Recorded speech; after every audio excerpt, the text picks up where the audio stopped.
gravar, né? Vamos esperar ele gravar. Então, boa tarde a todos e a todas, com satisfação, estou aqui para conversar com vocês todos hoje desse grupo que eu tenho muita estima, que é o GPSim, né? Isabel, Maria Cecília, obrigada pelo convite, pela confiança em me convidar para vir aqui e falar sobre algumas das minhas leituras, sobre as teorias implícitas nos processos de ensino e aprendizagem. Eu vou começar pedindo participação de vocês, tá? Que vocês acessem ao Padlet, que eu vou inserir aqui no chat o endereço, e que vocês contribuam respondendo em poucas palavras, né, no post que vocês vão criar, o que é aprender e o que é ensinar na sua concepção.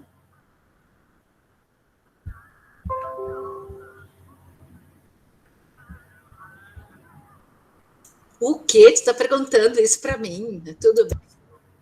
Estou perguntando para vocês o que é ensinar e o que é aprender. Eu lembro que na primeira aula você pediu para nós, Isabel, como se ensina e como se aprende. É diferente a pergunta. Que eu sempre pergunto, nunca ninguém me perguntou isso.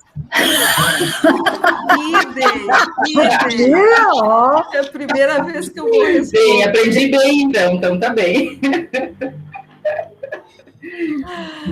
Em poucas palavras, né, gente? Para que caiba num post-it ali que vocês vão compartilhar. É para escrever ou é para falar? É escrever, né? Através do link que eu compartilhei no chat. Tá. Vocês acessam o Padlet. Eu já estou compartilhando com vocês aqui o Padlet, no qual vocês vão clicar, aqui ó, tem um sinal, né? Aqui no sinal de mais, vocês vão criar, né, o post que vocês querem, escrevam, e aí vocês podem publicar. É possível escolher a cor do post que vocês vão...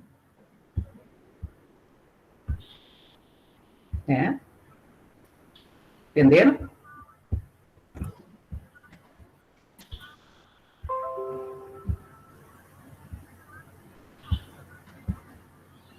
E em tempo real, vamos compartilhando aqui as ideias.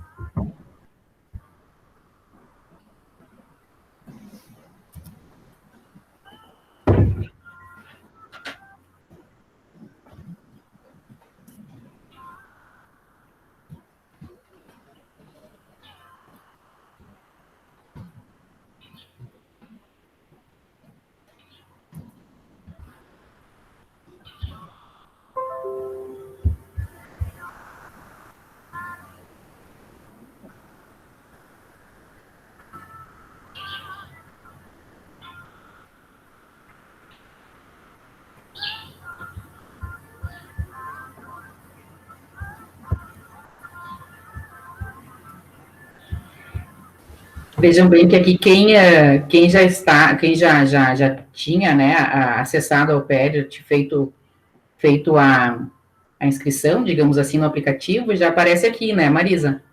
Agora, sim. Quem está entrando direto com o link, sem ter se cadastrado anteriormente, aí vai aparecer anônimo. Se quiser colocar o seu nome, fique à vontade. Temos aqui 3 anônimos, não que isso seja mais importante, mas...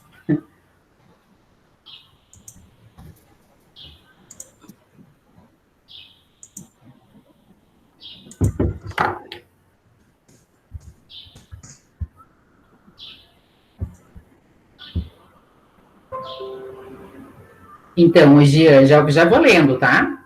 Ou eu atrapalho quem está escrevendo? Espera um pouquinho. Isso, vou esperar um pouquinho ainda.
Aqui tem um barulhão do vento.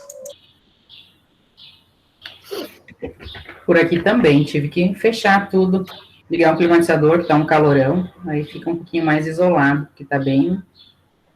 Uruguaiana é de levantar tudo, né, Jean? Tem que tomar cuidado. Pior que Santa Maria? E hoje tá uma ventania, tô em Santa Cruz e tá uma ventania aqui. Eu vou desligar, porque faz barulhão aqui embaixo da minha porta da garagem. Uhum.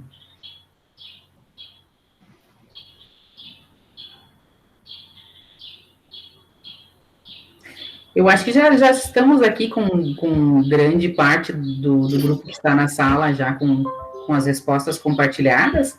E aí, quem está concluindo já pode ir seguindo. Então, a Vanessa. Aprender é alcançar um determinado conhecimento referente a algo. Ensinar é mediar e propor estratégias para adquirir um conhecimento. A Clara. Ensinar é perceber a visão de mundo do outro. Aprender é construção de conhecimento e, às vezes, temos que trocar as lentes para o aprendizado. Um anônimo. Ensinar é mediar o processo de aquisição de conhecimentos de alguém que queira aprender ou queira conhecer algo que queiramos compartilhar. Aprender é trocar experiências e significados sobre assuntos que nos interessam. Outro anônimo. Aprender é tomar para si um conjunto de conhecimentos. Ensinar é facilitar que as outras pessoas possam tomar um conjunto de conhecimentos para ela. Marisa. Ensinar é fazer com que a pessoa consiga compartilhar os conhecimentos recebidos e transformá-lo. O Alexandre. Ensinar é o processo pelo qual se transmite um objeto do conhecimento ou um conceito para que o sujeito aprende. Para o sujeito que aprende.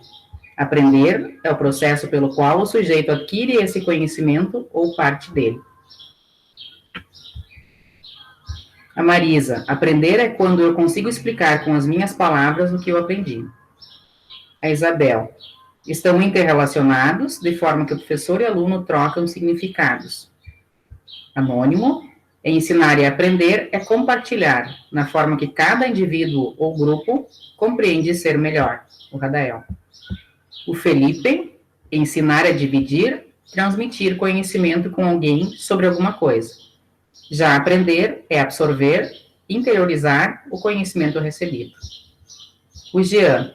Aprender é acrescentar informações à sua rede de conhecimento. Ensinar é compartilhar informações de maneira que possam ser aprendidas por outras pessoas. Muito bem. E aí, eu vou parar com essa apresentação.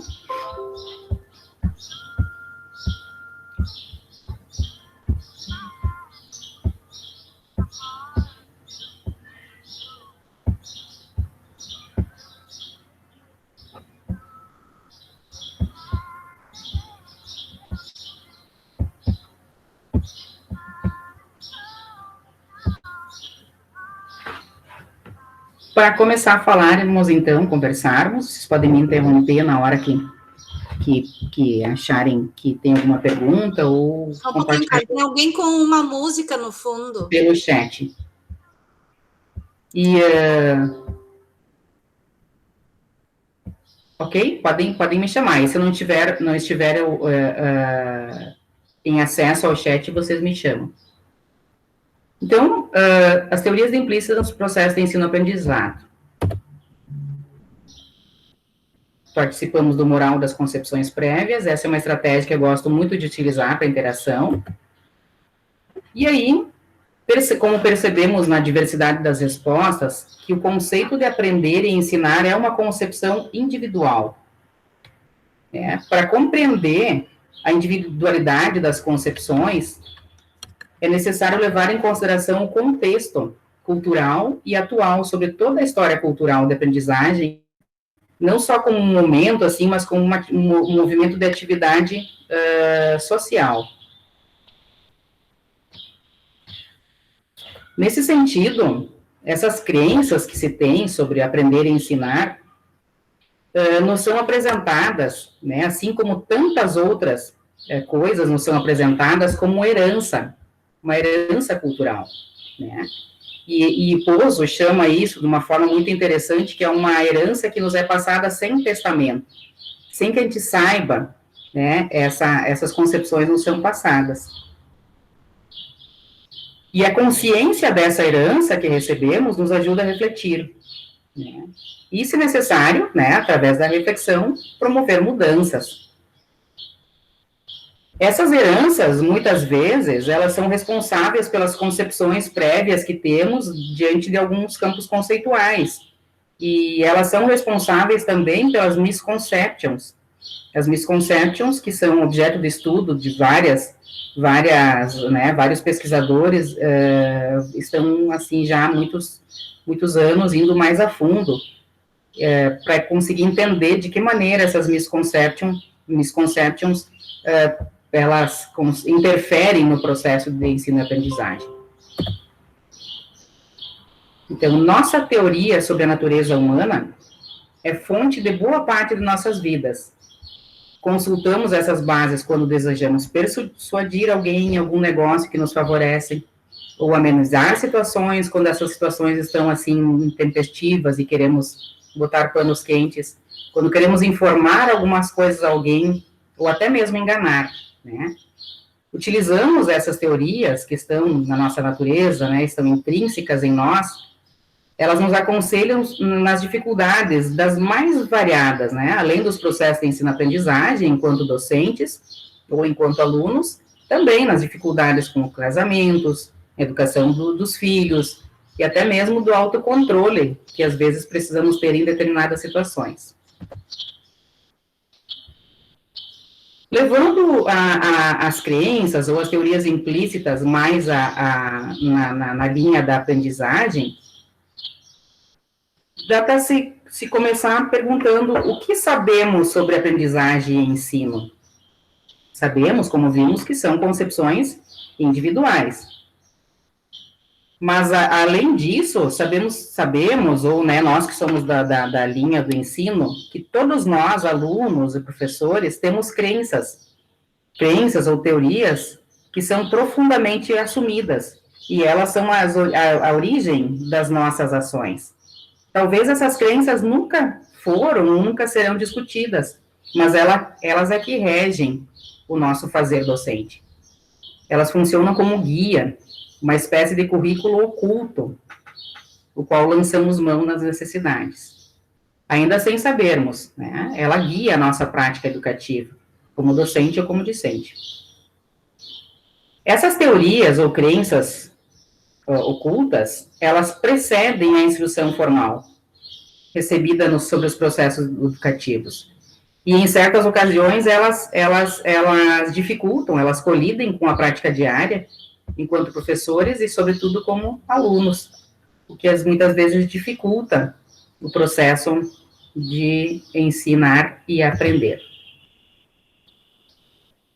Então, na linha de que Pozo fala sobre sermos herdeiros sem testamento, me chamou muito a atenção uma frase, assim, que todos nós já ouvimos certa feita, né, uma expressão em latim, de que somos parte do Homem Sapiens. E aí o Pozo ainda coloca Homo Sapiens Sapiens, ou seja, homem que sabe que sabe. Então, essa é a nossa herança natural que constitui nossa identidade cognitiva.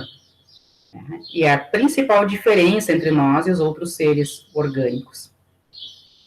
A capacidade de aprender intencionalmente, e não só de saber, né, mas ela nos identifica como espécie, né, que nos identifica como espécie, é de elaborar meta-representações.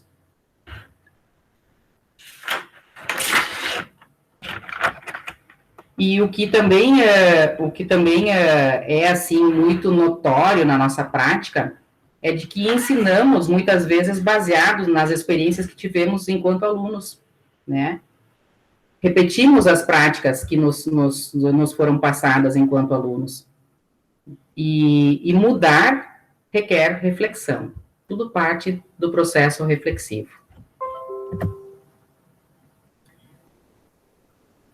O contexto das teorias implícitas no pensamento do professor se baseia em perspectivas baseadas em modelos.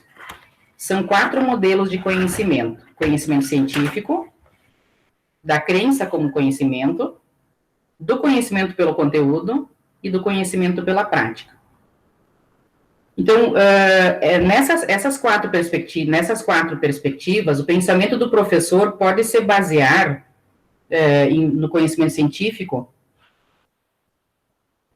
ou melhor, o conhecimento científico se baseia na perspectiva de que o professor se organiza dentro de um campo conceitual, né, dos conceitos que ele quer, que ele domina, e ele vai se organizar de acordo com esse campo conceitual que ele consegue, se permite explicar, organizar, interpretar, inferir ordem, fazer previsões e realizar o seu próprio planejamento propriamente dito, dando sequência ao seu plano de aula.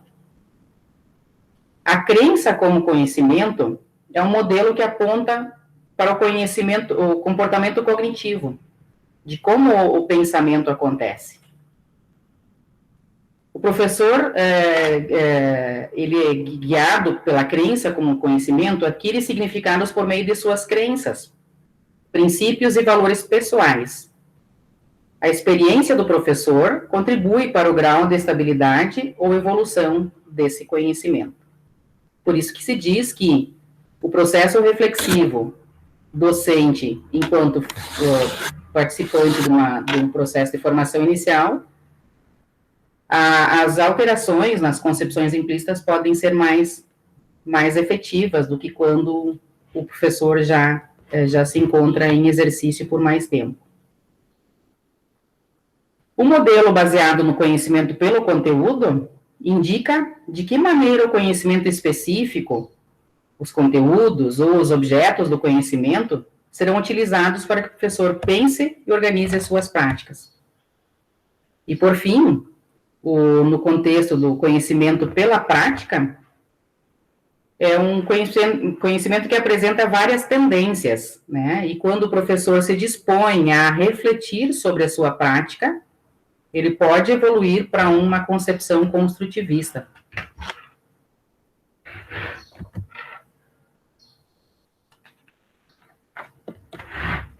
E existem o que se chama de mecanismos de aprendizagem implícita. Sabemos, né, da nossa prática docente, assim, né, eu digo sabemos porque eu sei que vocês atuam como professores também, de que a gente não consegue explicar claramente o que é inteligência, ou como fazer para que os alunos atendam, né, durante as aulas, ou ainda de como você consegue inferir se os alunos estão aprendendo ou não, através das observações. Não se consegue explicar claramente de que forma você consegue fazer isso, mas você simplesmente faz. Então, nesse fazer, existem representações explícitas sobre a inteligência dos seus alunos. E é isso que permite ao professor gerenciar a turma e prever a conduta desses alunos.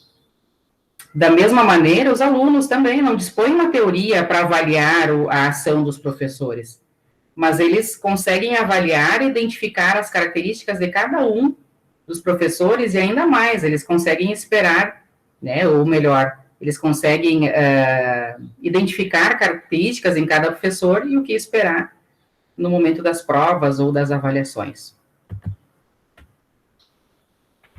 O que se percebe, então, é que existe uma notável dissociação entre o saber prático e o saber em ação, o que resulta em dificuldades, tanto na investigação como na intervenção em contexto de ensino, ou ainda na formação docente. E como fazer com que o conhecimento explícito modifique a própria prática, e ainda como conseguir explicitá-la para modificá-la. Então, a chave da questão é tornar explícito tudo aquilo que você quiser modificar.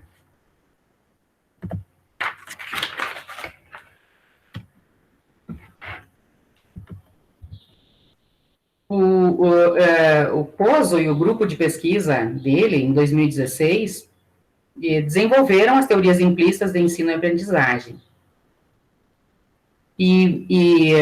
No sentido de analisar as questões que envolvem a aprendizagem, envolvendo o ensino, e dessa forma eles apontam para 3 componentes principais. Eles indicam que esses 3 componentes influenciam diretamente nos processos de ensino-aprendizagem, que são as condições, os processos do aprendiz e os resultados. Então, as condições incluem os aspectos que comprometem principalmente o próprio aprendiz, no que diz respeito à sua idade, à sua maturidade, ao seu estado de saúde mental e físico, epistêmico, os conhecimentos prévios que ele possui em relação ao campo conceitual a ser trabalhado. Aspectos afetivos e motivacionais também são muito importantes.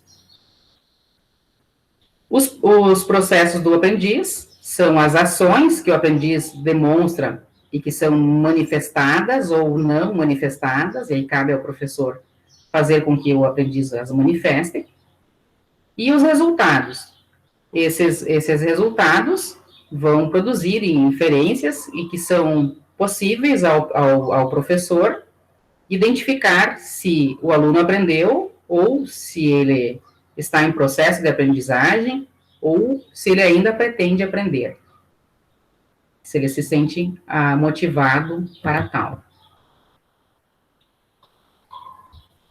As teorias implícitas, na perspectiva do Pozo e grupo de pesquisa, as teorias que organizam e mediam nossa relação com a aprendizagem são 3. Elas se chamam teoria direta, interpretativa e construtiva.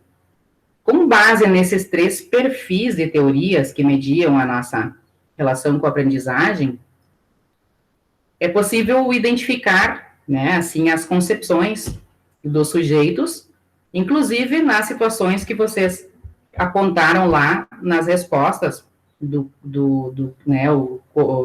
que é aprender e do que é ensinar. Que perfil teríamos com base nessas 3 teorias? Direta, interpretativa e construtiva. A teoria direta está centrada de modo excludente, Ela é uma teoria, assim, excludente. Ela prevê apenas o resultado final como satisfatório. Ela não considera o contexto do aprendiz, não considera o caminho percorrido por ele durante o processo, e que esse caminho percorrido pelo aprendiz muitas vezes compromete o resultado final. Essa teoria direta está pautada em uma epistemologia realista ingênua, ou seja, ela prevê que a simples exposição ao conteúdo e por repetição vai acontecer a aprendizagem, vai se garantir o resultado. Como metodologia de ensino, se prevê apenas a reprodução fiel aos resultados, ao que idêntica ao que a forma como o professor passou na transmissão. A teoria interpretativa tem, assim, ela está fortemente ligada à teoria direta. Não houve uma ruptura na construção dela, em relação à teoria direta. A teoria interpretativa, então, ela compartilha com alguns princípios epistemológicos da teoria direta, mas diferencia em alguns aspectos práticos. Por exemplo, ela leva em consideração, sim, os processos que o aprendiz executa durante a sua caminhada, digamos assim, de aprendizagem, Essa teoria considera e conecta resultados, processos e as condições de aprendizagem de uma maneira linear. Considera que se aprende a fazer, considera que se aprende fazendo, no processo de hands-on, e que a indisciplina, quando ela acontece, é uma distorção indesejável, e que ela é induzida, a indisciplina muitas vezes é induzida pela mediação. Então, a mediação, de certa forma, não é tão desejável, porque ela induz a indisciplina. E a indisciplina, segundo essa teoria, ela dificulta o processo de aprendizagem. E, por fim, a teoria construtiva tem um perfil que prevê que a aprendizagem implica nos processos mentais reconstrutivos das próprias representações acerca do mundo físico, sociocultural e mental. Ela prevê a autorregulação, ou a metacognição, que a professora Cleci nos falava semanas atrás, né? E leva em consideração a consciência do aprendiz, né? Os aspectos cognitivos do aprendiz, as condições em que ocorre a aprendizagem, os resultados que vão sendo alcançados no decorrer do caminho. E essa teoria pretende sempre ajustar esses processos metacognitivos na intenção de regular a aprendizagem. Então, levando em consideração essas três teorias que organizam e mediam a nossa relação com a aprendizagem, enquanto educadora com experiência na educação básica por vários anos, como docente do ensino superior em componentes mais técnicos, como atualmente trabalhando com a formação inicial docente, como pesquisadora na área do ensino, eu considero que essa teoria construtiva é uma utopia. Não no sentido de ser inalcançável, né? Mas numa incansável busca através do processo de reflexão. Mas que jamais se vai conseguir fazer com que se pense, ou que se haja, né? Com que se organize nessa perspectiva completamente adotando o viés dessa teoria construtiva.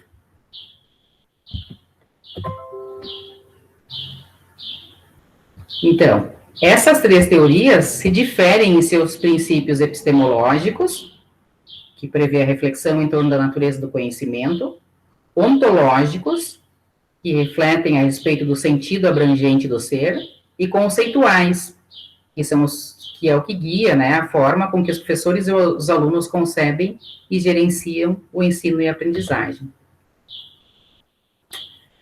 Fazendo um comparativo muito breve né, das teorias do Pozo e do Verneau, quando o Pozo, né, tanto um quanto o outro, eles indicam claramente de que toda a aprendizagem acontece na ação, né? Então, eu falo aqui que na concepção de Pozo e de Verneau, os campos conceituais são aprendidos pelos sujeitos quando mesmo se debruça sobre ele, quando ele tem interesse, né, esse se debruçar nesse sentido de se sentir motivado a resolver o problema, a resolver a situação que está sendo proposta para esse estudante. Então, na maioria das vezes, esse processo não começa nos aspectos teóricos, mas sim começa na ação, ou seja, na forma operatória do conhecimento, de acordo com Verneau, ou ainda no que o Pozo chama de conhecimento procedimental. Então, o fazer aí muito importante nesse processo de ensino-aprendizagem.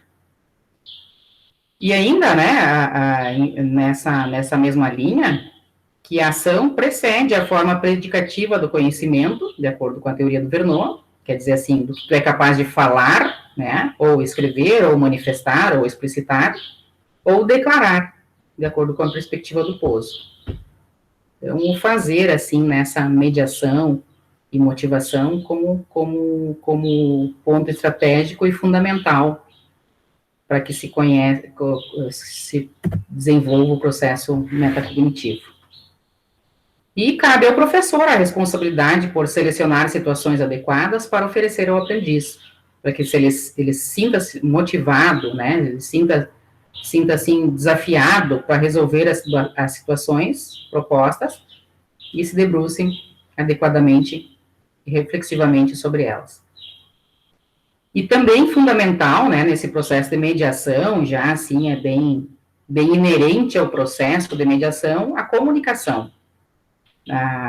Eu costumo dizer que o sentido das palavras está em quem ouve ou em quem lê, e não em quem escreve. Então, por isso que, né, o processo de comunicação durante essa ação, né, durante esse processo dinâmico, é fundamental para que se diminua a distância entre o que é dito pelo professor e o que é sentido ou atribuído pelo aluno. Então, o que, assim, brevemente falando, né, assim, gente, sobre os principais aspectos das teorias implícitas, especialmente no viés das perspectivas do Pozo e do grupo, e o que se pode fazer com esses referenciais? A Isabel, no momento em que ela fez o pós-doutorado, fez uma pesquisa, e que essa pesquisa resultou num artigo publicado em 2017 na IENSE, que se intitula Concepções de Professores de Física sobre Ensino-Aprendizagem e seu processo de formação, um estudo de caso. Depois, se a Isabel quiser falar um pouquinho sobre os resultados, algumas considerações sobre essa pesquisa, eu acho bem significativo. E eu, em 2018, em minha tese de doutorado, orientada pela Isabel e Maria Cecília, analisei, então, né, pesquisei, e a tese foi publicada, defendida com o título O Domínio do Campo Conceitual sobre o Processo de Ensino e Aprendizagem na Formação Inicial Docente em Ciências da Natureza. Foi uma pesquisa em que eu procurei relacionar a aprendizagem significativa, teorias implícitas e as teorias dos campos conceituais. Basicamente, o que eu fiz, né, assim, de uma forma bem geral, para que vocês possam entender o que se pode fazer com essa teoria. Os sujeitos foram meus orientandos no período de estágio supervisionado, num curso de Ciência da Natureza da Unipampa, campus Uruguaiana, e durante esse período em que eles participaram como regularmente matriculados no estágio supervisionado, e também num projeto de extensão que fizemos com alunos da educação básica. Os instrumentos gerados e que foram induzidos, assim, para que se pudesse analisar as concepções implícitas dos estudantes, foram cartas, relatórios de estágio supervisionado, dos estágios 1 e 2, mapas conceituais produzidos ao longo do desenvolvimento das fases, questionários iniciais e final sobre as concepções dos estudantes sobre o campo conceitual, sobre os processos de ensino-aprendizagem, entrevistas e unidades de ensino potencialmente significativos. Em todos esses instrumentos, foi possível tirar extratos e classificar esses extratos. Para fazer essa classificação dos extratos num perfil da teoria direta, interpretativa e construtiva, eu utilizei a análise textual discursiva. Nessa análise textual discursiva, eu propus categorias de análise. As categorias motivação, avaliação, capacidades, experimental e conceitos, são categorias a priori, que já existem nas teorias implícitas, na perspectiva do Pozo, e reflexão sobre a prática foi a categoria que surgiu a partir das análises, a categoria emergente, então. A partir dessas categorias, então, eu procurei analisar a evolução, ou estagnação, ou até mesmo a involução dos sujeitos, classificando de acordo com um perfil direto, interpretativo e construtivo. Para classificar os extratos desses instrumentos nesses perfis, eu lancei mão da teoria do Vernon, especialmente no que diz respeito aos invariantes operatórios, né? E esses invariantes operatórios, de modo geral, são ingredientes de esquemas, né? Esses esquemas né, podemos dizer que a maior parte das nossas atividades, sejam físicas ou mentais, são constituídas por esquemas, e são estratégias que a gente toma involuntariamente para atingir a meta que se deseja, né? Assim, dá para dizer assim que cada um de nós desenvolve alguns esquemas para dirigir, por exemplo, né? Assim, inicialmente esses esquemas são mais pautados, mais perceptíveis, depois a gente liga no automático e vai embora, né? Então, os invariantes operatórios são ingredientes desses esquemas. E eles podem ser explicitados ou não, podem ser observados durante as ações dos sujeitos, observados no que se diz respeito aos aspectos declarativos ou procedimentais, em forma de uma articulação entre teoria e prática. Então, fazendo essa categorização, eu mostro aqui para vocês, assim, mais ou menos o que se fez. Aqui eu apresento os extratos do instrumento 1, que eu considerei como instrumento 1 as cartas produzidas pelos estagiários. As primeiras semanas de instrumentalização dos estagiários, de concepções, de orientações, eles são orientados a escrever cartas, para que eles manifestem as expectativas nesse início do período da docência. E que normalmente, claro que aqui na realidade do curso de Uruguaiana, muitos fazem parte do PIBID, que já é bem consistente, digamos assim, aceito por toda a comunidade da universidade externa, mas ainda assim o estágio supervisionado é o momento em que eles estavam tendo contato pela primeira vez com a docência propriamente dita. Agora, claro, residência pedagógica também está por aqui, e, enfim, essas cartas, elas servem, então, para que se tenha essa noção das concepções prévias dos estudantes antes desse processo de iniciação à docência. Então, o sujeito que eu chamo de Andréia aqui, na sua carta, eu consegui tirar esse extrato 3. Esse extrato 3, eu classifiquei como categoria conceitos. Então, o que a Andréia escreveu? Ela escreveu: busco também criar um ambiente de reflexão e discussão com meus alunos acerca das ciências, onde é possível verificar se as atividades que estão sendo realizadas possuem um caráter tanto científico como também social na vida dos alunos. E aí, eu aponto lá na pesquisa que ela apresenta como invariantes observatórios os conceitos em ação, que o aluno é o centro do processo educativo, ou que a atividade é vista como um processo de autorregulação. E, nesse sentido, classifico como um perfil da teoria construtiva, né, perfil construtivo, esse extrato.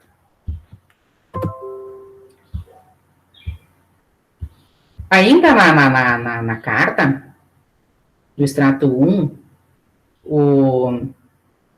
a Andréia aponta aqui: a docência é de grande importância na prática escolar e na formação dos sujeitos. Por isso, o estágio proporciona entender e aprender e compreender uma das mais belas profissões, professor. Um outro extrato da carta: quero complementar e acrescentar tudo aquilo que vi na universidade, desenvolvendo atividades práticas e o que aprendemos na teoria. E ainda um quarto extrato: vou me esforçar ao máximo para que tudo aconteça como planejado, ou que as modificações que forem necessárias deem certo. Então, de acordo com os conceitos em ação, esse invariante operatório indica que a concepção dela é de que o professor é o centro da metodologia de ensino. E por isso classificamos esses 3 extratos num perfil direto. E assim eu fui analisando todos os instrumentos, aqui o extrato 5, ainda da carta, né, de que acredito que o estágio é um processo de aprendizagem entre os sujeitos inseridos, estando eu preparada para enfrentar os desafios a serem feitos. Então, eu classifico esse extrato como perfil construtivo, porque o invariante operatório apresentado pela Andrea, no caso, indica que a interação social como um fator importante na construção de significados por parte do aluno.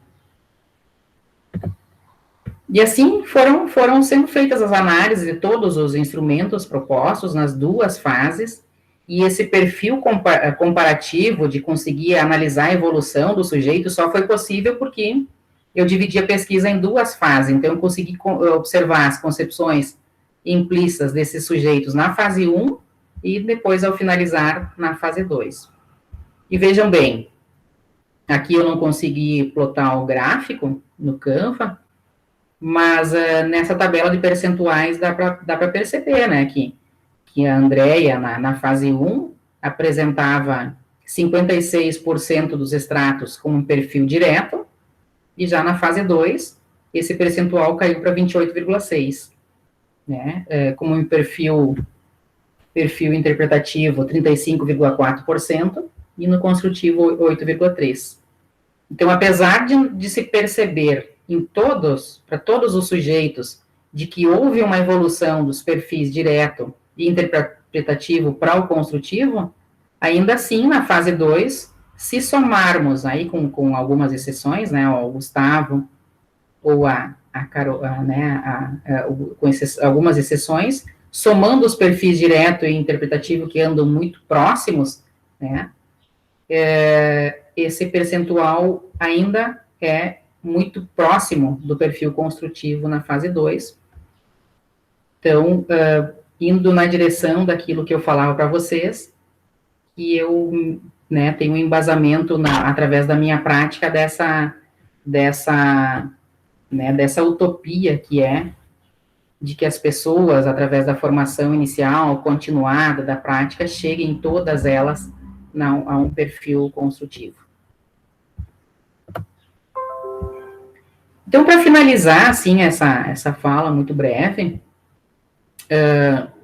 os resultados dessas pesquisas, né, das investigações que eu fiz na minha tese, da minha prática também, e de outras também que eu tenho através das leituras, elas apontam para as dificuldades mencionadas por Pozo e Vernon, que os aspectos declarativos e procedimentais podem divergir durante a ação docente. Quer dizer, que o aluno fala uma coisa, né, ele se demonstra reflexivo, demonstra uma preocupação na mediação, demonstra uma preocupação em entender todo o processo de autorregulação do conhecimento dos alunos, mas na hora de agir, ele pode apresentar perfis da teoria direta ou interpretativa. E dificilmente o sujeito apresenta apenas um perfil. As suas concepções implícitas o levam a agir de maneira diferenciada, de acordo com as situações reais. Quer dizer, as situações é que vão levar e vão conduzir o perfil desse sujeito de acordo com a necessidade, e isso é inerente, né, à necessidade. Através de muita reflexão e muita consciência das suas ações, que o profissional, o professor, ele vai conseguir superar, né, algumas atitudes que inicialmente tomava e que entende que não precisa continuar sendo assim. Então, a compreensão dos processos de ensino e aprendizagem, que dá origem à melhoria da própria prática de ensino, ocorre com o tempo, né, a maturidade para que se atinja o domínio de certos campos conceituais, quaisquer que sejam, né, seja de conhecimentos científicos, sejam de conhecimentos pedagógicos, isso requer muita maturidade, né. Então, ocorre com o tempo e tem a sua origem baseada na reflexão sobre a experiência, tá certo? Para que essas concepções implícitas que carregamos como herança, sem testamento, não nos preguem peças e que fiquemos, assim, agindo apenas com base mais instintiva, digamos assim. Aqui apresento algumas referências bibliográficas que utilizei para preparar essa fala para vocês, e agradeço pela oportunidade de socializar com vocês aqui algumas de minhas leituras.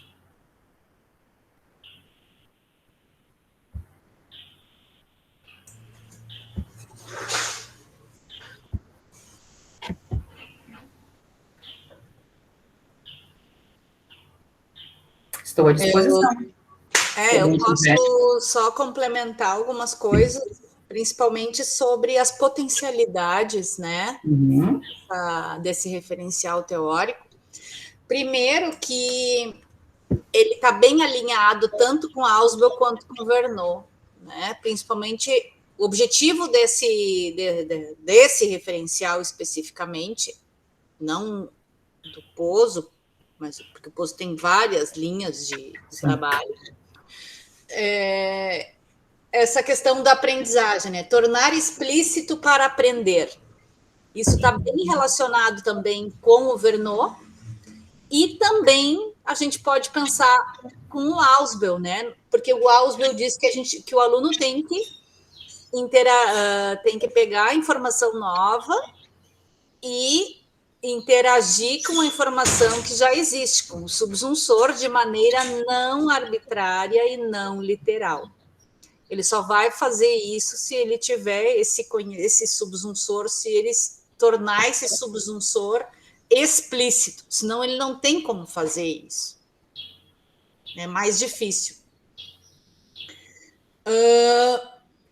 E as potencialidades, né, são muito grandes na questão da formação inicial, né, que as concepções de ensino-aprendizagem, formação inicial, que é muito... Esses resultados todos que a gente tem também corroboram os resultados de outras pesquisas, tá? É que essas concepções, elas se modificam à medida que elas se tornam explícitas e que elas são objeto de reflexão.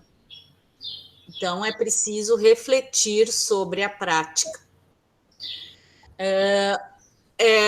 O nosso curso de licenciatura em física, a gente submeteu agora, ontem, um projeto novo, e nesse projeto novo, nós introduzimos a disciplina de TCC, no curso que não tinha, que é para o aluno, no TCC, fazer um processo de reflexão sobre toda a parte que foi o estágio. Porque o que acontece normalmente nos cursos? O estágio é a última disciplina, o aluno se forma e ele não reflete praticamente sobre o estágio, né? Ele está numa fase que ele está terminando, tem que terminar o relatório e tal, e aquilo ele fica jogado. Então, a gente achou por bem colocar uma disciplina de TCC que tivesse como objetivo essa reflexão sobre a prática a partir de um referencial teórico, né, a escolha do aluno.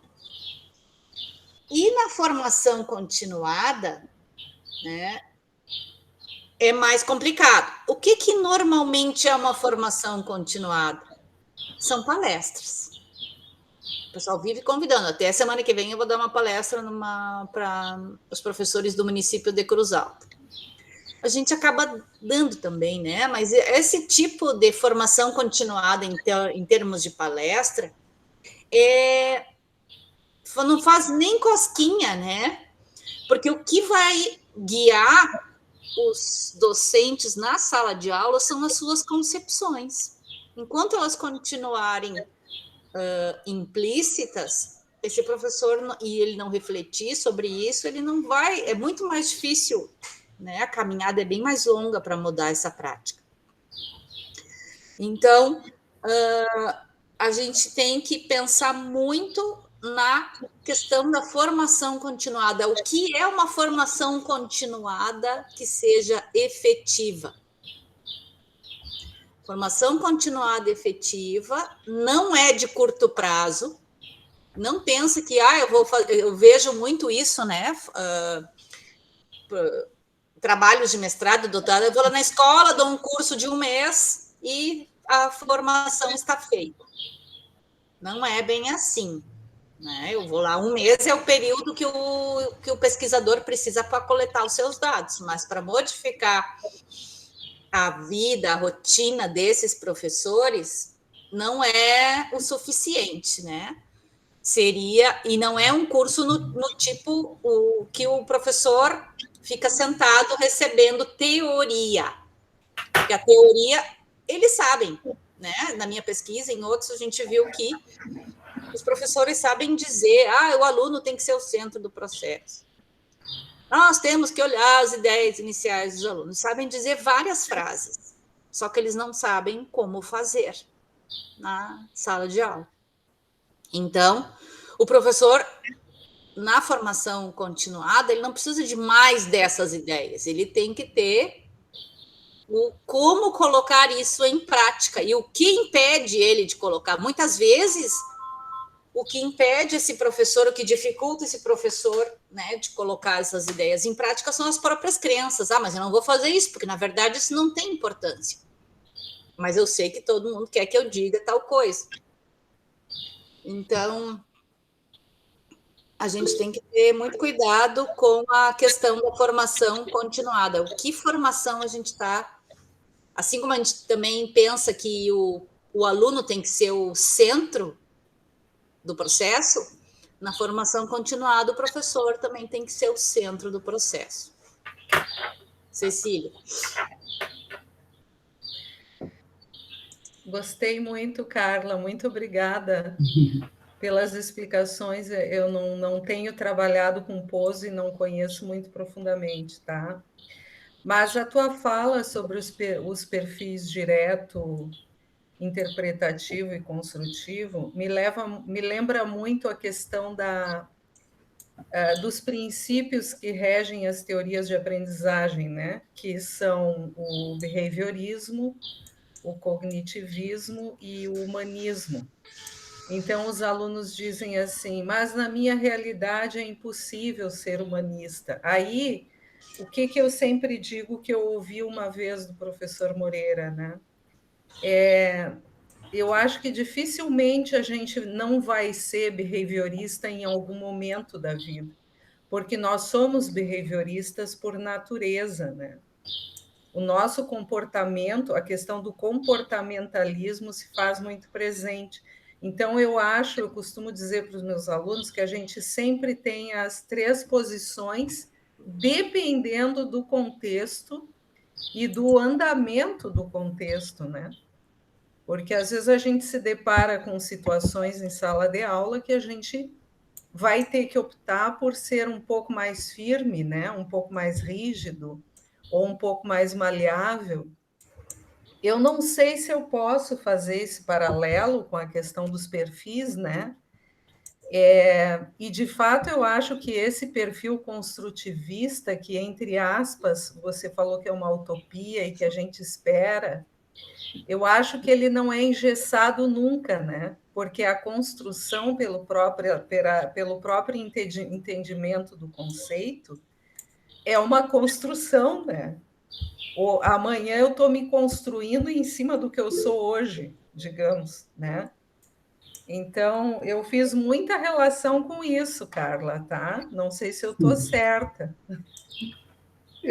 Utopia, Maria Cecília, justamente nesse sentido, né, de que cada dia você vai estar indo em busca de uma nova situação, porque a reflexão é que proporciona isso, né, então, eu imaginei isso,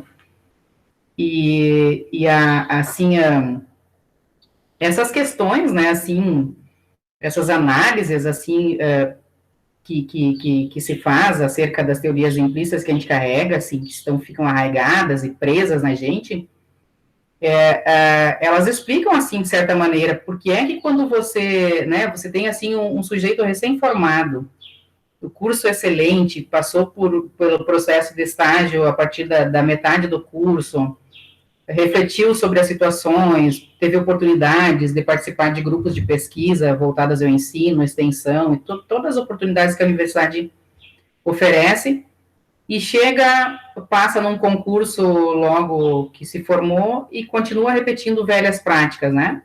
Então, como é que isso pode acontecer? Justamente nesse sentido, são as teorias implícitas que regem esse fazer docente. E essa semana, para preparar essa palestra, eu estava querendo fazer outra dinâmica inicial, né? Eu queria perguntar para vocês sobre como vocês comparam a escola de hoje com as de antigamente, né? Porque eu ouvi falar muito, assim, da escola. Antigamente a escola era muito melhor do que hoje, porque antigamente, né, os que saíram, né, a gente sabe cubar madeira, hoje em dia os alunos não sabem nem calcular a área, e coisas desse sentido. Mas aí eu fiquei pensando, não, eu acho que eu não posso pedir de cara isso para o grupo lá, né, ao vivo e a cores, porque eu acho que eu vou me dar mal. Porque estamos falando num contexto que está situado na escola de agora. Aí eu resolvi fazer essa pergunta em grupos de WhatsApp que eu tenho, né? Quem são os sujeitos dos meus grupos de WhatsApp? E aí que foi nessa perspectiva que eu estava imaginando que ia acontecer aqui. Quem são? Os meus alunos do estágio, os meus alunos da residência,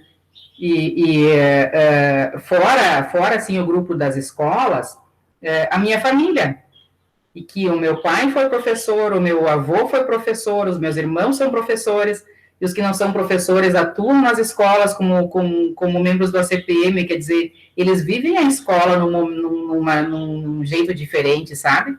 E aí eu fiz essa pergunta para eles, e justamente não se teve esse comparativo que eu imaginei que ia aparecer, que eu ouvi já em tempos atrás, de pessoas que não estavam ligadas à escola. Então, eu não consegui utilizar na perspectiva que eu queria, mas daí surgiu uma riqueza de informações das pessoas que se disponibilizaram em responder para mim por áudio, ou assim, nos grupos mesmo, que foi bem interessante esse movimento, né, de analisar que concepções que essas pessoas têm das escolas. E aí eles analisavam a escola de antigamente como antes da pandemia. Né? Então, assim, é bem interessante fazer essas perguntas para os grupos que a gente tem. Também relativo. Jean? Oi, Carla. Oi. Sinceramente, é a primeira vez que eu ouço sobre as teorias implícitas, mas deu para ter uma ideia bem significativa, assim, a partir da sua fala, né?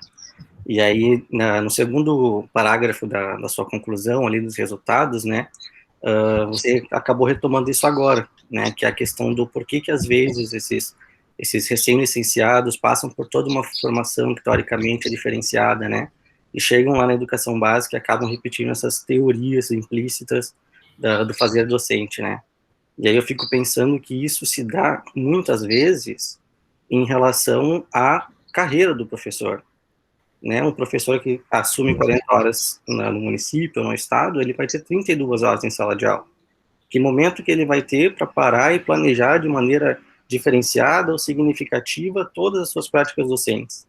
E aí é muito fácil voltar para as teorias implícitas, né? Daquilo que eu aprendi com o meu professor do ensino da educação básica, aquilo que eu vi os meus professores na faculdade fazendo, né? Então, recai muito no que sempre é feito, entendo eu, né?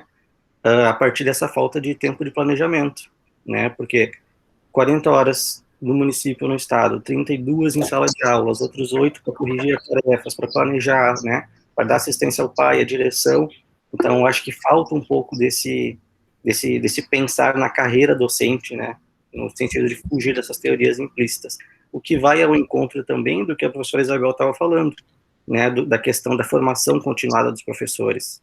É algo que tem que ser repensado, né? Não pode ser curto, mas que professor que tem 3 meses para ficar discutindo o mesmo assunto, né? Claro que seria o ideal, né? Mas tendo 32 horas em sala de aula, 8 horas para fazer todo esse planejamento, mais essa formação continuada, e aí esbarra também na questão do plano de carreira do professor, né? No município aqui de Uruguaiana, por exemplo, um professor que faz 2 anos de mestrado vai ganhar 7% de aumento. Então, qual é o incentivo que o professor tem para fazer formações continuadas um pouco mais significativas, digamos assim, né, ou mais aprofundadas? São reflexões que me vieram, assim, a partir da fala da Carla e depois dos comentários da Isabel e da Maria Cecília.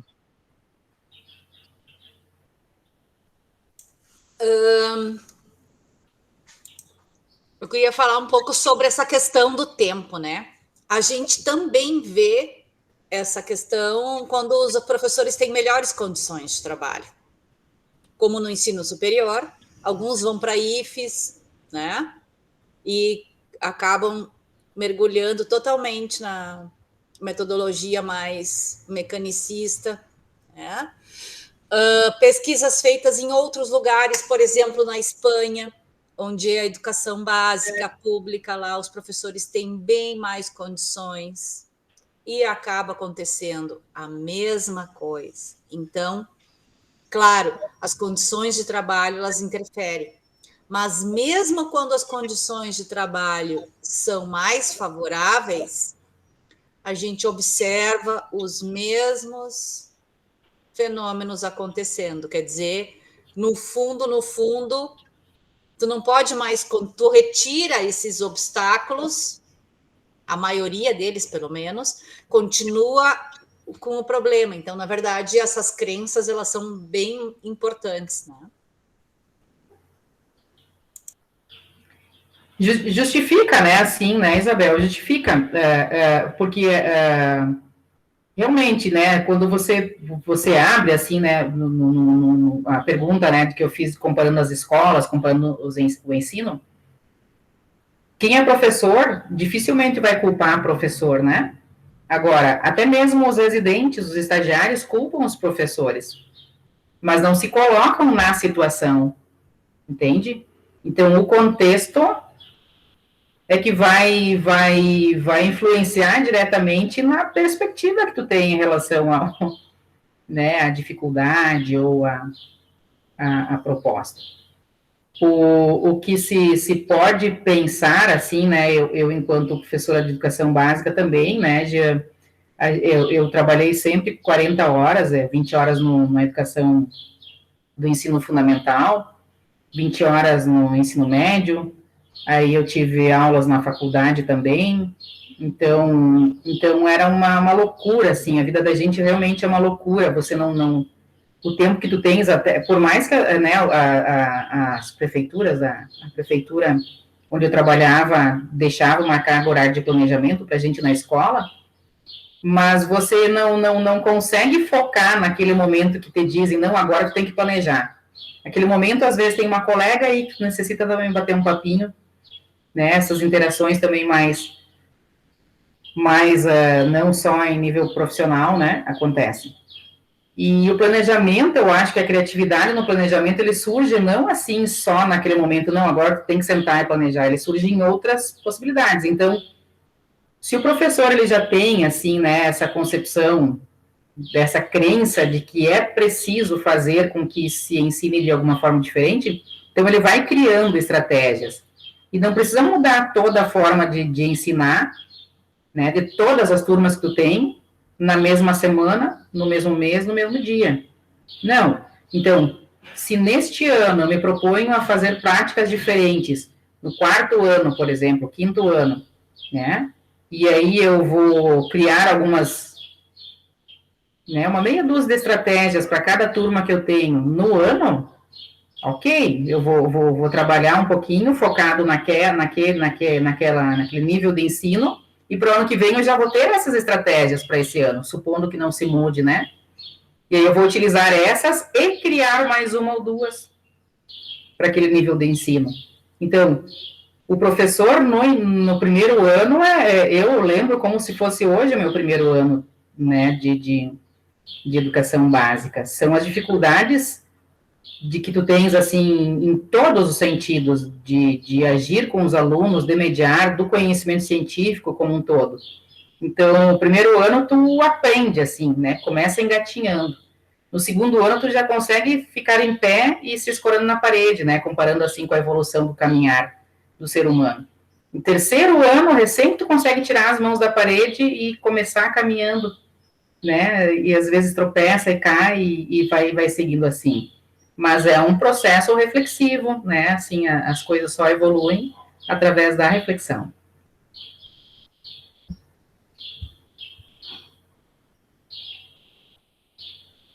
Deixa eu passar o caminhão aqui na minha frente. Essa questão, né, também da preparação, das aulas, o que acontece? O professor, se ele não modifica as suas crenças, o que acontece? Ele tenta uma atividade nova, dá alguma coisa errada, o que ele faz? Ah, nunca mais eu vou trabalhar com isso. Então, ele não pensa reflexivamente, será que eu planejei corretamente?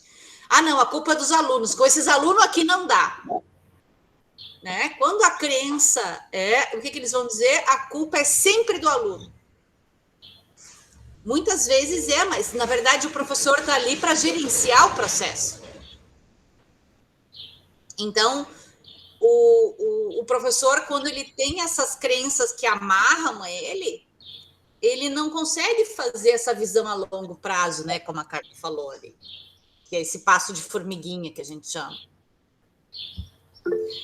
E então é complicado. Só mais uma coisinha. Então, a gente não, no meu entendimento, não se deve fazer cursos de formação, mas espaços de formação, né? Onde tem um horário reservado, 2 horas por semana, 2 horas a cada 15 dias, para fazer essa reflexão também em conjunto. No estilo que a gente faz aqui na universidade, na graduação, aqui a gente tem algumas disciplinas que são no estilo de unidades, né? Que os alunos conversam e opinam entre si, trocam ideias sobre a aula do fulano, sobre a aula do ciclano, volta e meia a gente lê um texto que ajude, né? Então, não cursos de formação, mas espaços de formação. Eu sempre quis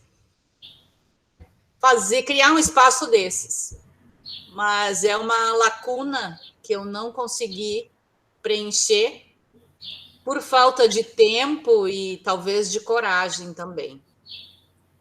Você esteve também muito tempo na gestão, né, Isabel?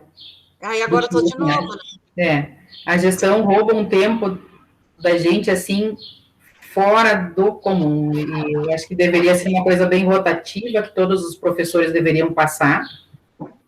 Quer dizer, estando agora, considerando que eu tenho 9 colegas com tempo integral, 2 anos cada um, daqui a 18 anos eu vou assumir de novo, quer dizer, eu vou estar aposentada já, se Deus quiser. E agora, principalmente após, né, que a gente tem essa sucupira que não termina nunca, tá uma coisa monstruosa, essa sucupira. Eu ia ler o que a professora Marisa Camargo colocou ali no chat, mas já que ela vai falar depois, eu vou deixar ela mesma falar.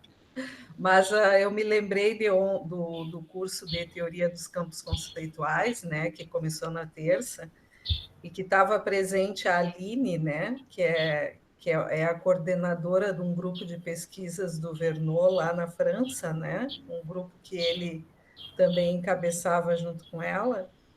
Aí ela falou que os próprios professores, pelo que eu entendi a fala dela, eles se contradizem, eles dizem uma coisa e fazem outra. Então, ela falou na técnica da autoconfrontação, né? Que os professores dizem como vão dar a aula e depois a aula deles é filmada. E eles mesmos são postos a assistir os vídeos, sabe? É a técnica da autoconfrontação, para eles verem como o discurso deles é diferente do que, de fato, eles fazem em sala de aula, né? Eu achei muito interessante. E também eles têm que justificar o porquê que eles fizeram tal coisa em tal momento. Isso. Né? E daí tornar explícito aquele invariante operatório. O aluno faz isso, eu reajo dessa forma. Isso. A gente tem mais ou menos padrões de conduta, né? Se o aluno fizer isso, eu faço isso. Então, para explicitar isso. Eu achei muito interessante. Sim, muito interessante. Inclusive, esse é o discurso que eu prego quando a gente tem que apresentar do aluno, logo que ele entra no mestrado, a gente tem que apresentar, eles sugerem que a gente submeta ao Comitê de Ética em Pesquisa um projeto pronto, acabado. Tá, mas eu não sei se vai ser como foi planejado, entende? Eu não submeto e nem vou submeter. Não, é só um exemplo, né? Porque assim, ó, aquela plataforma, aquele comitê de ética e pesquisa é baseado em pesquisas da ciência da saúde, né? Tu dá um remédio por tanto tempo e o que acontece com o paciente depois, né? Então, vai depender, como a Carla disse ali, da situação que o professor vai enfrentar, né? Daqui a pouco muda todo o planejamento dele. Mas eu achei bem interessante, autoconfrontação, tá? Só um comentário sobre isso, ainda um pouquinho antes da fala da Marisa. Eu acho essa autoconfrontação muito complicada, por exemplo, para um espaço de formação, né? O professor tem que ter... os professores, quando eles começam num espaço de formação, eles levam um tempo para adquirir confiança e não serem criticados. Se a gente fizer um negócio desses, não aparece ninguém, né? Mas talvez na França e na Europa, que o pessoal está mais... Ali é questão de pesquisa, ela estava falando. Claro, mas para te conseguir pessoas que participem, né, numa pesquisa tão invasiva dessas, eu só assinar o termo de compromisso. Mas é muito difícil de achar. Eu não entendi nem o objetivo da pesquisa. Qual é? É provar o quê? Não, é que os professores externalizem os seus invariantes operatórios. Quando o aluno faz isso, o professor responde daquela forma. Mas por que quando o aluno perguntou se podia ir no banheiro, tu falou isso? Mas tem alguma relação com a prática docente em sala de aula, o resultado, para tentar aprimorar? Ela está pesquisando os invariantes operatórios do professor em sala de aula. Na verdade, Jean, eu acho que o que se quer é que o professor tenha coerência entre o que ele diz e o que ele faz, né? Mais ou menos uma certa coerência. Eu acho que a ideia é que o professor não vá tão longe na prática quanto é o discurso dele, né?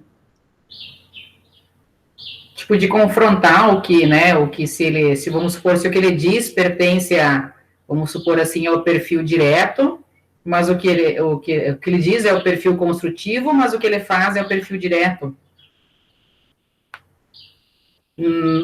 Interligando as teorias do Vernon e do Pozo. Elas estão procurando desenvolver os campos conceituais do processo de mediação didática, ou seja, a prática mesmo do professor.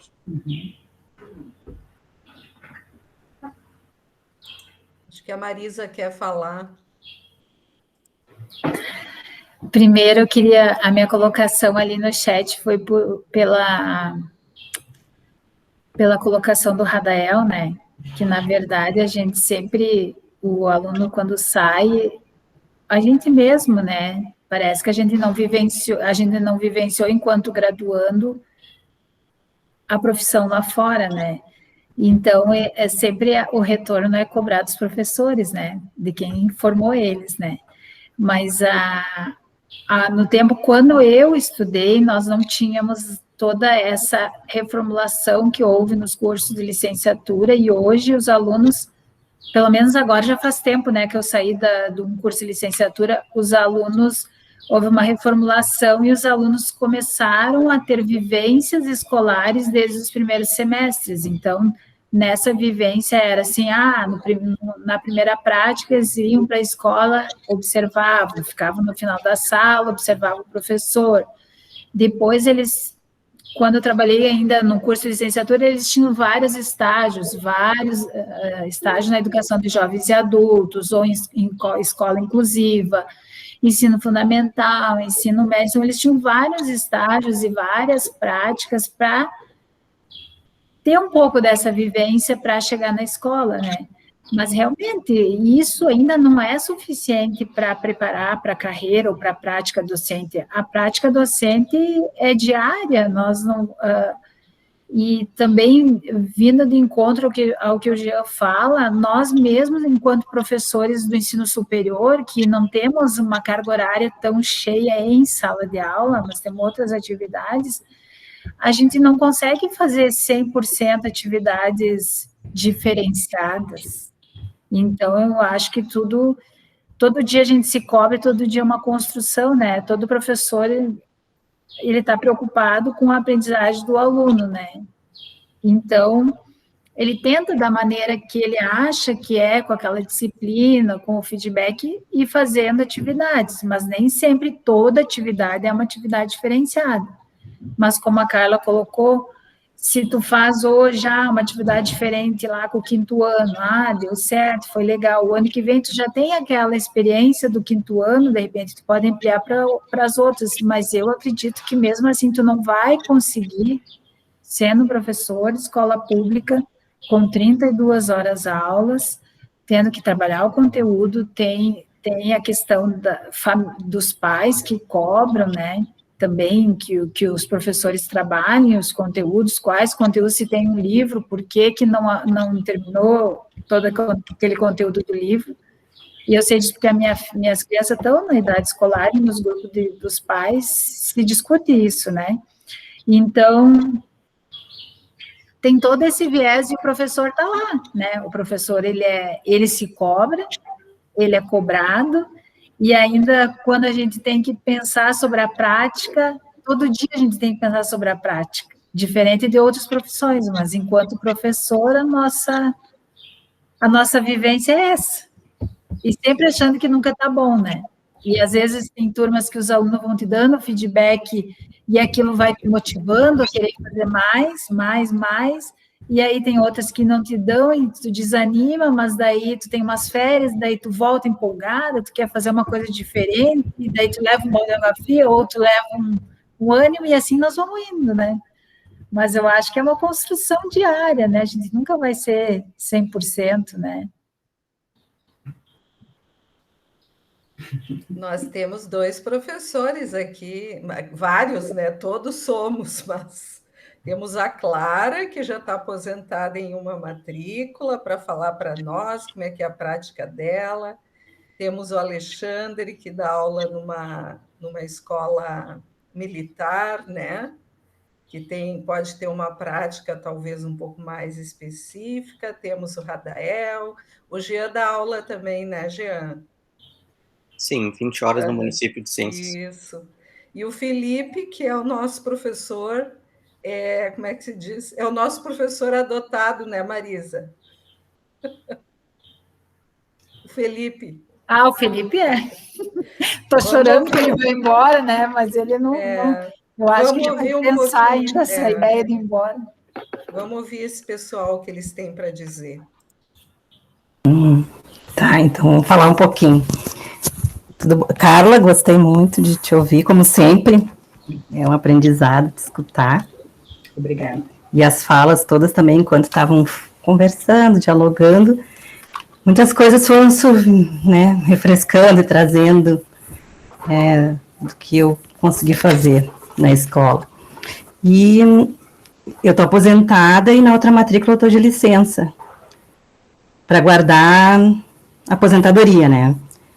Então, recém saiu uma publicação no Diário Oficial, depois de 1 ano. Então, a outra que eu assinei em dezembro, de certo, vai sair no final do ano, mas eu estou afastada. Falando ali da professora Isabel, do espaço de formação. Eu fiquei muito tempo na direção de escola, né? Eu fiquei 12 anos como diretora de escola. Então, tudo me incomodava, aqueles gráficos que eu ia olhando, que antigamente o sistema ali no Easy nos trazia os gráficos por disciplina. Hoje não tem nesse novo sistema. Então, sempre me incomodava. Acabava me incomodando aqueles baixos rendimentos. Na escola, o espaço de formação que a gente criou, claro que tinha que ser dentro um pouco da carga horária, mas a cada 15 dias a gente sentava, fazia uma discussão, algum professor sugeria algum texto, e assim a gente conseguiu fazer um espaço bom de troca, né, por um período bom também. E nisso, isso vai invadindo, vai transitando dentro dos outros setores e dentro da própria sala de aula, esse momento que a gente tem de espaço de formação, como a professora Isabel falou. Porque tu acaba levando outros componentes para dentro da sala de aula. juntos, isso é bem enriquecedor. A gente teve oportunidade de fazer isso, né, de ter vários componentes no mesmo projeto dentro da sala de aula, né. E também a gente, nas formações, a gente diz assim, de valorizar a prata da casa, né. Então, aqueles professores que tinham seus trabalhos ou publicados, ou de TCC, enfim, ou mesmo dentro do seu projeto da sala de aula, tinha um espaço na formação para dialogar, para conversar, para trocar com os colegas, e isso é muito bom. Teve um trabalho de uma colega que até hoje eu me lembro, que ela fez o TCC dela sobre a arte no cemitério. Eu achei tão rico, tão lindo, assim, os professores ficaram encantados, e também a visão que ela nos trouxe, né, do cemitério, né? Então, a professora de artes, e foi muito assim, até para a gente trabalhar a questão da morte, do luto, né, foi muito enriquecedor para o grupo na época, e com certeza hoje também. A formação inicial também na escola, quer dizer, os professores que chegavam na escola, né, que estavam no seu processo inicial de dar aula, os professores, alguns surpreendiam chegavam com entusiasmo, né, daí passava o estágio probatório, e eu nunca esqueço, eu lá tentando, eu já tinha saído da direção e tentando ver alguma coisa diferente para dar na sala de aula, e, sabe, sempre, como disse a professora Marisa, a gente está sempre, né, pensando e revivendo o que pode fazer melhor. Daí a professora assinou a última avaliação e disse assim, amanhã eu já posso dar só bola para os alunos. Até hoje, assim, eu fiquei tão triste, assim, porque eu pensei, eu já estou quase me aposentando, quero sempre trazer alguma inovação, quero aprender com os alunos cada vez mais.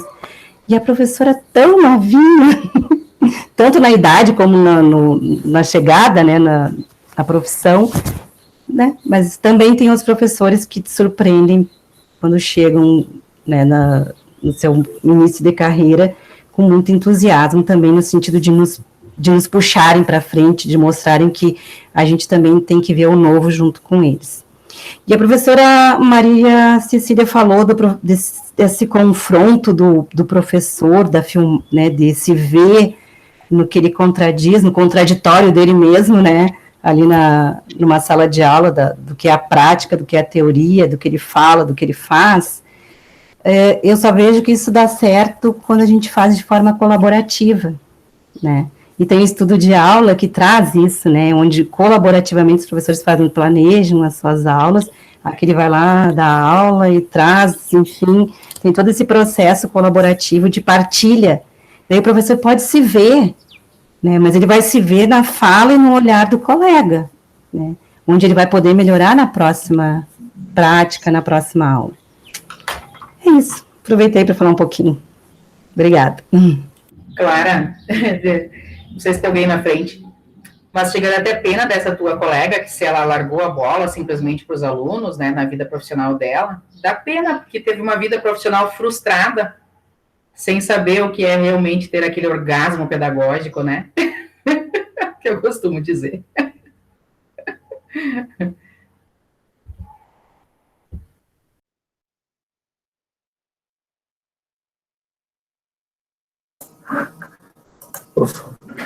Olá,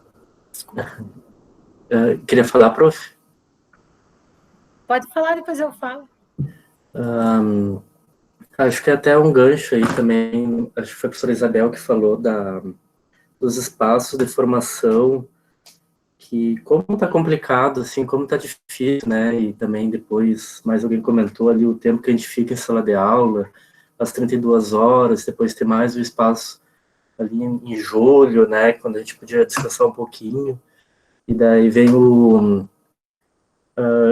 aquele espaço, aquele momento de formação que, na verdade, não forma nada, não está contribuindo com nada, não gera reflexão, vem um professor, às vezes agora online, mas às vezes vinha presencial de alguma instituição, não sabia da nossa realidade, trazia algumas coisas aleatórias, e aí causa muito desconforto, e ali os professores vão cada vez mais ficando chateados, né, em ter que participar dessas atividades, já vão contrariados, já bloqueados, né, para qualquer novidade que venha, por mais que às vezes é útil, mas em geral não tem agregado, né? Eu acho que falta algum acompanhamento, um planejamento assim do que a gente precisa, do que deveria ter nesses espaços, quais são as demandas da escola, dos alunos, dos professores, e fazer realmente um trabalho contínuo, colaborativo, né, talvez ao longo do ano, que gere um documento, uma publicação, alguma coisa do tipo, para não ficar aquele momento perdido, vago, né, no meio do ano, ou durante algumas semanas. Então é uma coisa que me incomoda bastante, incomoda meus colegas, assim, que é esses momentos que não geram geram pouca utilidade. Alguém falou aí também do entusiasmo, né? Acho que foi a Clara agora, que está já em fim de carreira e se sente entusiasmada, motivada, aprender com os alunos, né? E é muito importante isso, né, nessa fala, porque é bom sempre a gente se refletir o que nos entusiasma, né, o que nos motiva, o que faz a gente querer ter a vontade de ir para a sala de aula, de aprender, de ensinar, de conversar, estar com os alunos, né, então se a gente tem que sempre parar, se fazer essa pergunta, pensar se está no lugar certo, até na profissão certa, né, porque a gente, se não tem esse entusiasmo, né, não tem por que estar indo, né, porque o salário não é bom, as condições não são boas, a carga horária é complicada, né, o plano de saúde já está péssimo, então, né, procurar sempre fazer essa reflexão, né, sobre motivação, entusiasmo, procurar ver o que realmente nos faz querer continuar, né, estar motivado, entusiasmado. Para tentar gerar isso, né, esses momentos que a gente tem de vontade, de entusiasmo, de motivação, né, quando a gente sabe o que é o que nos faz tirar esse estado, né, é ali que a gente tem que continuar investindo, né, investir nosso tempo, nosso estudo, para ter esses momentos cada vez mais e trabalhando na direção certa, né, não ficar olhando só para o lado ruim.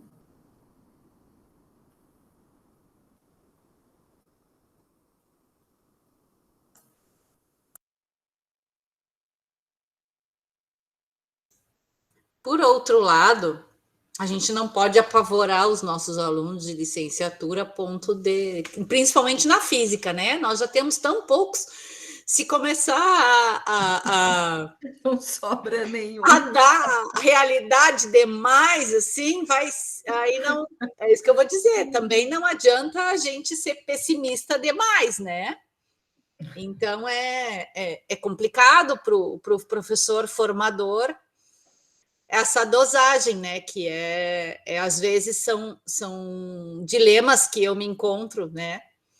Então a gente conversa, mas professora, não vale mais, não vale a pena ser professor. Já me disseram, e eu disse, olha, enquanto estagiários, né? E outros, o que eu disse? Olha, continua os teus estudos, né? Tenta uma colocação melhor. Tentar um IF, tentar fazer um mestrado, né? Porque como é que eu vou dizer para o não, vai para o Estado? Apesar de que é importante, mas também não tem políticas públicas que fomentem isso. Eu acho, inclusive, que essa nova BNCC, que está juntando, agora não vai mais ter livro só de física, nem só de química, né? Essa nova BNCC que está juntando as áreas e o aluno pode escolher o trajeto formativo, eu tenho a minha convicção que por trás disso está a falta de professores das exatas. Mas, ao invés deles mudarem a política pública e fazer com que mais tenham interesse, eles estão juntando tudo. Não é por ideologia de interdisciplinaridade,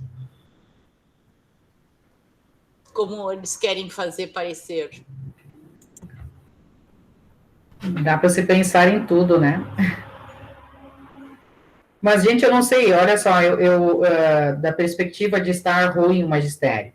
Ok, mas eu não sei se vocês acompanham também o mercado de trabalho como está em outros espaços, né? Eu sei porque eu tenho a minha filha que trabalhou, né? Ela se formou no FSM, um ótimo curso e se formou e para onde vai?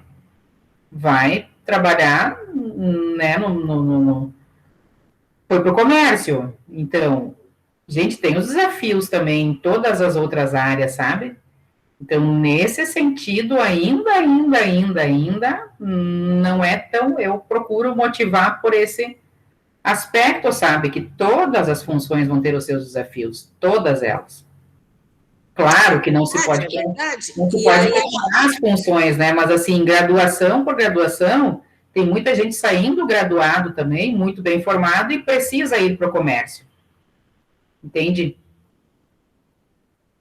E o professor, bem ou mal, ele sai da faculdade e já tem uma probabilidade um pouco maior de atuar na sua área.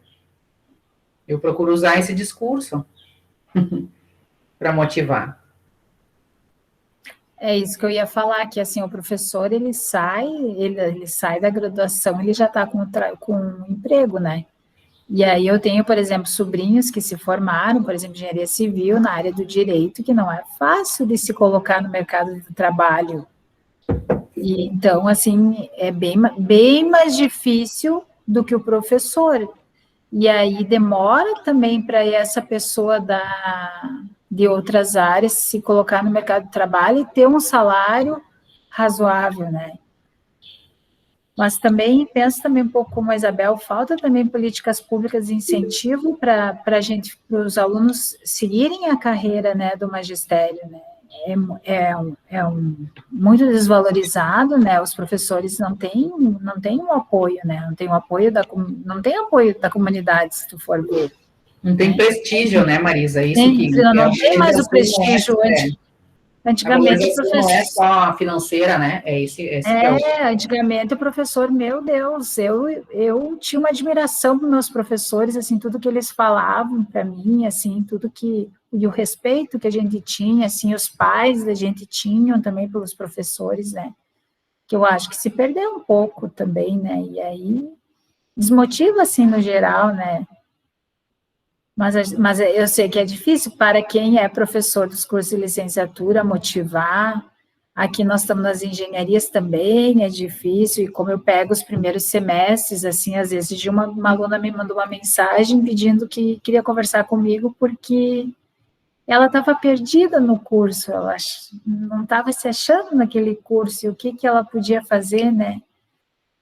Difícil também, porque no primeiro semestre eles não têm as disciplinas específicas que vai mostrar o curso como um todo, né? Eles têm mais outros tipos de disciplinas, né? Então, muito perdidos também, né?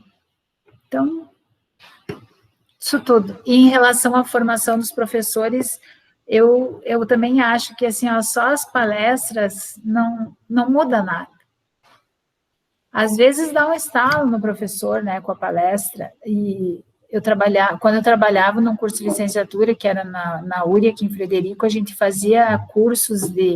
tinha que fazer cursos de extensão para as escolas, na verdade, era um convênio com o Banco Sicredi, então o Sicredi paga, com a cooperativa Sicredi, a cooperativa pagava para a universidade, e aí o município contratava e a gente ia lá, matemática, português, fazer oficinas, né?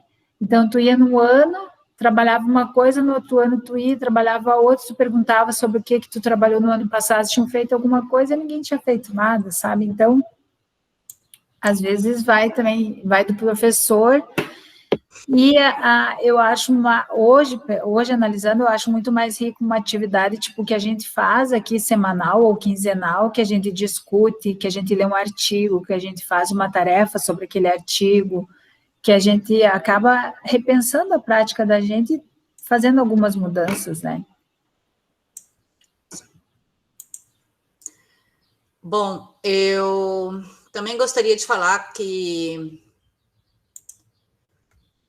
que uma hora tu falou, diferente das outras profissões, a gente está sempre pensando. A gente, às vezes, superestima a questão do professor. Eu sempre digo para os meus alunos que não adianta tem muito professor, não só de antigamente, como hoje em dia. Antigamente era um caderno que escrevia as coisas, hoje em dia é o PowerPoint, faz uma apresentação de PowerPoint, nunca mais precisa preparar a aula, está pronta a aula ali, né?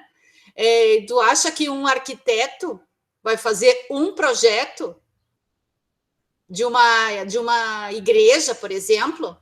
Aí o outro cliente vem lá, eu quero fazer uma casa, ele só tira o telhado da igreja, a torre da igreja, está pronta a casa. O arquiteto também tem que estudar os gostos de cada cliente. Né? Não, talvez eu me expressei mal, Isabel, não, quis sei, dizer mas assim, eu me lembrei de uma coisa que eu sempre falo para eles, né? Que a gente às vezes pensa, a gente está sempre pensando que a gente não está fazendo direito, isso que eu quis dizer, não que entendeu? Que, tipo assim, eu acho que, por exemplo, sei lá, vamos pensar o médico atende o paciente, ele não pensa que ele não atendeu direito ou que ele não fez direito, ele atendeu, entendeu? Deu o diagnóstico, Deus o livre, alguém com esses exames, não fica se... contestar alguma coisa que esse médico fez. Não, sim, eu lembrei disso também. Tá, mas eu quis falar nisso. O professor é que tem que fazer isso. Não. A gente tem que planejar e projetar de acordo com o nosso público, a minha turma. Tu acha que um arquiteto vai fazer o mesmo projeto, não interessa a pessoa, ele tem que ficar, ele vai ter o cliente dele. Ele vai fazer entrevista, vai ver o que ele quer, o que o cliente gosta, né? Então, e assim, mesma coisa o dentista. Ele vai ter que olhar, cada paciente é um caso diferente. A mesma coisa o professor. A única diferença é que o professor atende 30 de vez e o arquiteto e o dentista um de cada vez. E a outra diferença é que o salário do professor é totalmente desmotivador, né? Isso, aí não dá vontade de atender já falou, ninguém. Né? A questão das políticas públicas todas, né? Porque assim, o que acontece, né? Se eu sou bem remunerada, meu Deus, eu vou plantar bananeira para agradar meu aluno, sabe? Eu sei que isso não é o mais importante. Mas não é assim para todo mundo, Cecília. Nós temos muitos colegas, inclusive na universidade, que são bem remunerados e não fazem bolhufas. Isso depende da índole e do caráter de cada pessoa. Exatamente. A pessoa que não dá bola não vai dar bola ganhando 10, nem 20, nem 30. A pessoa que se esforça vai se esforçar com 10, com 20 ou com 30. É que no caso, eu, tu, a Carla, os professores que estão... Nós, digamos assim, Isabel, nós não somos melhor do que ninguém, mas nós estamos num patamar diferente do professor da escola básica, né? O professor, nós somos mais valorizados financeiramente que o professor da escola básica. Inclusive, os nossos colegas que não estão nem aí são uma vergonha para a classe. São uma vergonha. Eu tenho vergonha quando eu vejo que alguns colegas em tempo de pandemia desapareceram, sabe? Antes da pandemia, eu tenho colegas que são famosos por nunca aparecer. Isso. Então, só fazendo assim, né? Tem Gurias, e vocês não têm noção, viu? Vocês não têm noção no interior que eles sabem, a professora Marisa da UFSM, a professora fulana da UFSM, a professora não sei o quê. Esses dias eu tive que escutar na academia que são tudo um bando de vagabundo que trabalham 8 horas, ganham baita salário e estão por aí viajando, postando foto e um monte de coisa. Me estressei na academia, na esteira, e me mandei calarem a boca, porque eu era professora da UFSM e eu não me incluía nesse grupo. E meu Deus, e o meu marido também já convidou num grupo de pessoal da política, convidou, vamos lá na UFSM, vamos conhecer. Esse não é o perfil da minha esposa e nem dos colegas dela. Vamos para lá, vamos conhecer os laboratórios, ver o que eles fazem, a ciência. Acontece que por causa de alguns, todos pagam o pato. Só que daí eu fiz isso depois agora eu me arrependo, porque tem uns que nem vocês disseram que fazem a gente passar vergonha daí. Mas é que a minha fala vai ao encontro do que a Marisa dizia antes, né? A questão do professor não só ele se cobrar, mas como a sociedade inteira se achar no direito de cobrar o professor, né? E isso acaba sendo menos comum no ensino superior, muito mais comum na educação básica, mas o que a Marisa compartilha agora é exatamente isso, né? A profissão do professor não é desvalorizada só financeiramente, como socialmente. O que a gente vê é exatamente isso. Todo mundo tem o direito de, né, sobre o ponto de vista da sociedade, de julgar o professor, a prática docente.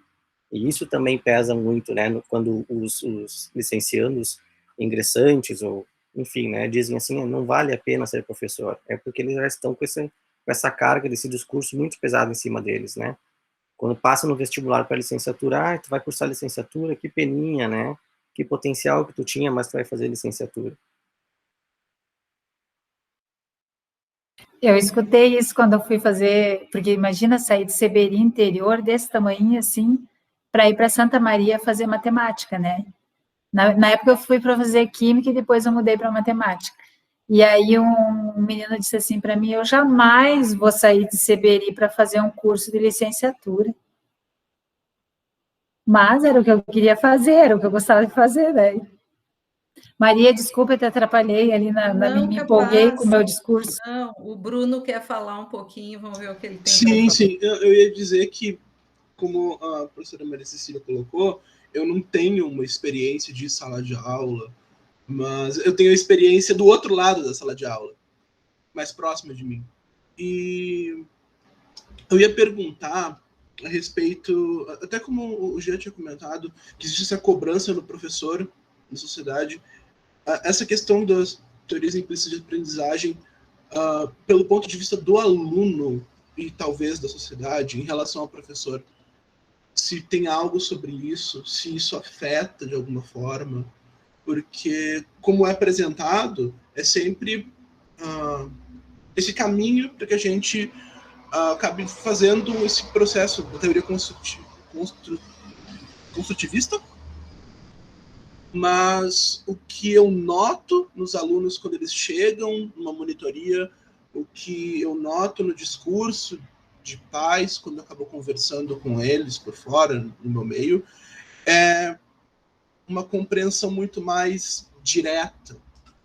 E parece que se não é feito daquela forma, não está sendo feito. Como até a professora Marisa tinha colocado, vem a cobrança do pai, ou mesmo do aluno, perguntar por que esse assunto não foi terminado, por que foi optado por outra dinâmica ali, porque não tem o quadro, o giz, o papel para copiar, o exercício para fazer. Então, a minha pergunta, não sei se eu consegui articular isso muito bem, mas como que fica em relação a isso, em relação a essa parte de teoria indireta, inconsciente, desculpa.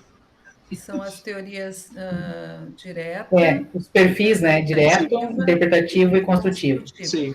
Como isso afeta essa parte de ensino e aprendizagem, mas do ponto de vista do aluno. Bruno, então, as teorias simplistas, como eu falava lá no início da fala, são heranças, né? São crenças que são transmitidas através do meio em que tu estás inserido. Então, tu imagina lá um aluno inserido num contexto sem leituras, sem a valorização do estudo, em que o aluno precisa frequentar a escola, porque se ele não tiver a frequência mínima, o pai e a mãe vão perder a bolsa, ou o conselho tutelar vai lá buscar, ou o Ministério Público está obrigando aí, né? Então, que concepção e que valor de escola esse aluno vai ter? Nenhum. O que é que ele vai ouvir do pai e da mãe? Né? Só coisas péssimas em relação à escola e em relação aos professores. Então, tudo vai servir de motivo para se cobrar. Na minha época, o professor, né, não sei o quê. Ou ainda, o pai, né, o filho chega em casa, o que vocês fizeram hoje na aula? Hoje nós não fizemos nada, nós só ficamos conversando. Ou, hoje o professor de matemática só deu jogo. Entende? Então, são as concepções de que um jogo ou conversa em sala de aula não representa uma reflexão, não representa uma articulação no processo de ensino-aprendizagem. E isso tudo depende, então, como eu falava, do contexto no qual o aluno está vindo, né? Já outro aluno que passa, né, de uma família que valoriza esse espaço e que compreende a importância das interações, então, a valorização desses momentos vai ser diferente. Não sei se eu consegui te explicar. E aí, é inerente classificar uma família com um perfil, claro que não se dá para fazer isso, né, Isabel, porque não é essa a intencionalidade de classificar essas situações, eu acho. Às vezes o perfil não tem nada a ver com o poder aquisitivo, porque nas escolas particulares, o professor tem muito menos liberdade, e na escola particular, inclusive, o aluno se acha no direito de apontar o dedo na cara do professor e dizer: eu estou te pagando, tu faz o que eu quiser. É bem complicado. Eu não sei se eu consegui te explicar, Bruno, que vai nesse sentido. Sim. Uhum. É reflexo do que a gente teve antes, é reflexo cultural. Isso, sim. Exatamente. Então, aí é aquela ideia, né, de que eu queria perguntar para vocês a concepção de escola e tal, eu pensei, aí não vai sair muita coisa para eu fazer, porque estão todos no mesmo contexto, eu deveria pegar contextos diferentes.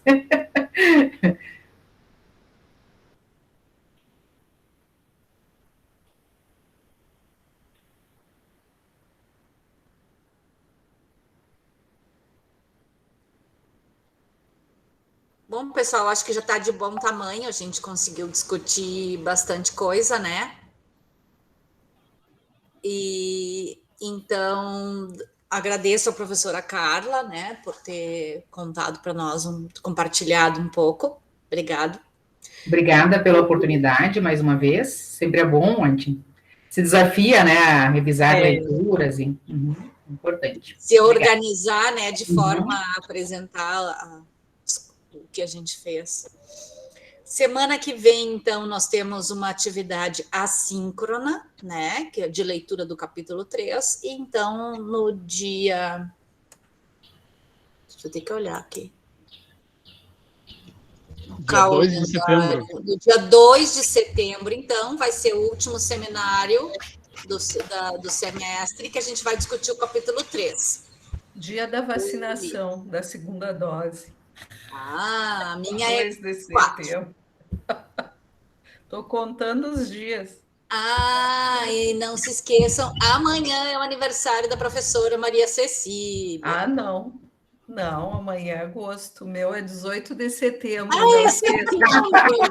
Agora eu olhei o 19. Quer te deixar o mês mais velha? Vai ser. Não, eu olhei esse 19 e, de repente, ele deu um salto assim na tela. Eu enxerguei aquele negócio em 3D. Não assim, meu Deus, eu vou esquecer do aniversário. Isso aí é estratégia de quem quer colocar a culpa no outro. Dia 2 de outubro é aniversário da professora Isabel, tá? Mas não vai ter seminário. No outro mês. Viu, vocês estão fazendo a vacina com 10 semanas? Ou vão esperar as 12? Aqui em Santa Cruz, tu não pode fazer antes, tu tem que fazer no dia. Olha, tem vacina que chega. Aqui disseram que ia ser antecipada a segunda dose, coisa e tal, 2 semanas já era para mim ter tomado, porque a minha previsão é 2 de setembro. E tomara que não seja a mesma reação, porque senão eu não vou estar no seminário. Não, mas a segunda dose não está dando reação, pelo menos que eu estou sabendo. Radael, e tu fez com 10 semanas? Mas está sobrando vacina, então. Aqui estão fazendo com 10 semanas, mas eu queria saber assim, se tu leu alguma coisa da eficácia, se é a mesma com 10 ou com 12? Não, ela pode ser até melhor, né? Exemplo, o pessoal da França aí está fazendo com 8 semanas. Ideia, né? Então, aqui no Brasil estão falando de uma terceira dose. Hoje tinha uma manchete que eu olhei na notícia da internet que vão começar a fazer vacina para os idosos e não sei mais para quem a terceira